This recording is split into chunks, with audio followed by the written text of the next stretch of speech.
Hi, it's Emma Holmes at the Launch Queen, and I want to talk to you about my mega team today. And it's that whole no man is an island thing. It's that whole we all can't do this on our own. We can't do it all by ourselves. If we try and do it all by ourselves, we won't do it as well as we could do it. And I had a look on Wikipedia. No man is an island is an expression emphasizing a person's connection to his or her surroundings and or other persons. Can also refer to the poem by John Donne. But I've always had a bit of a love-hate relationship with outsourcing since I became self-employed. I've outsourced on a number of occasions. I've outsourced loads and then I've withdrawn back. And then I've outsourced loads and then I've withdrawn back. And it's one of those control things usually. It's one of those control things that is quite difficult initially to get over. But I know that my time is best spent on money generating activities and serving my audience, not on admin. Okay, so before we go any further, I've now got an absolutely stonking team around me. I've got people that help me to grow and develop my business. I've got a bookkeeper, I've got an accountant, I've got a virtual assistant, I've got a graphic designer, I've got a web designer, I've got a film and editor guy, I've got a coach, to name but a few in my team, okay? I've embraced outsourcing and I've started to surround myself with a mega team. I've started to get the right people around me.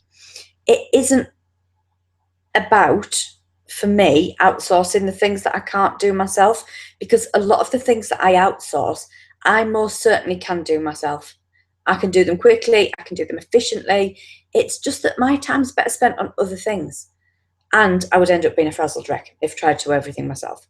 And I've been in that situation before. I've been working till the wee hours of the morning because I can do it all by myself. I end up like being the 3-year-old of business. I do it all by myself. But you don't have to do it all by yourself, okay? Sometimes you've got to outsource before you're ready. Sometimes you've got to outsource before you can afford to.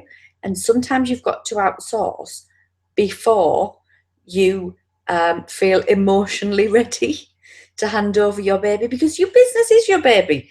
You know, that's all part of it. Your business is your baby. It's part of you.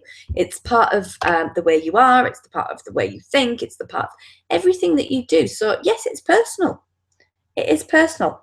The most important thing to establish the team of people around you is that you can trust them and that you can rely on them and that they won't let you down.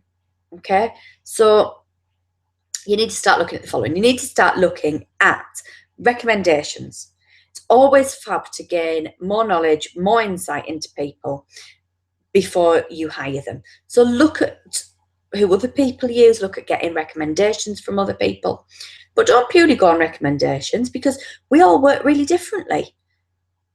There are other steps to look at too. Speak to a few people who you might want to outsource to. Be clear on what you're looking for and your expectations. And, you know, one of these things is being very clear on your expectations, because you could go, doesn't matter, it can just be done whenever. And then you're seething on the inside that you still haven't got it tomorrow. And, you know, this is one of the things that I'm quite bad at, because I know I can do it myself, is that I want it done immediately. And also because when I was in the corporate world, I also had a secretary. So I could always shout my secretary and ask her to do something and to drop everything else and to do it straight away. So I got used to having that. So I was really clear with my VA that I could be quite needy. I was really clear that there were times where I would be, you know, a bit of a diva demander, but she was quite willing to accommodate that. She knows, you know, that I am generally not a diva and that sometimes if I need something urgent, it's for a reason. And generally she'll tell me when she's not around, which is great, because then I can work out what I need to do and when I need to do it. On the flip side of the coin, I also work with my graphic designer in a much less reactionary fashion. She has content to design for me months in advance. She's got freebies now, 6 months in advance. She's got one a month for the next 6 months that she'll deliver to me on a monthly basis. She can then put them in a diary as and when, and as long as I get them for the beginning of that month, she knows that that's cool, which is fine. Being clear on your expectations is key.